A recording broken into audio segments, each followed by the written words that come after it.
Master Jet, ask ko lang po sana kung yung undead ko sa bangko last month, hindi ko mabayaran ngayong buwan. At ang undead ko rin this month, hindi ko rin mababayaran. Makakasuhan po ba ako ng bangko? Kindly hide my identity lang po.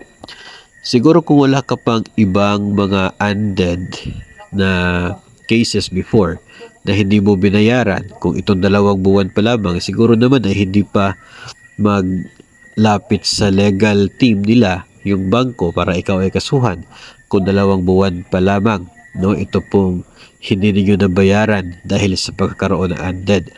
Pwede na hindi, no, kasi 2 months pa.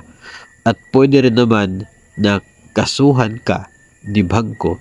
Depende po yun sa kung ano po yung nasa agreement ninyo, particular po doon sa loan disclosure form ninyo noong ikaw ay nag-loan sa kanila.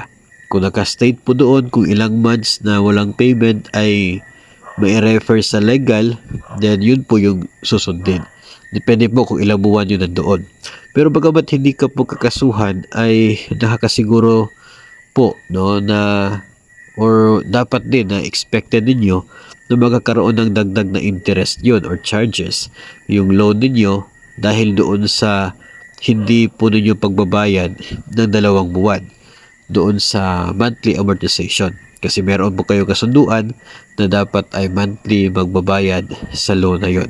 So yun pong dagdag na interest, yun po ay mas malaki po yung chance na mayroon compared po doon sa kaso na siya pong inyo pong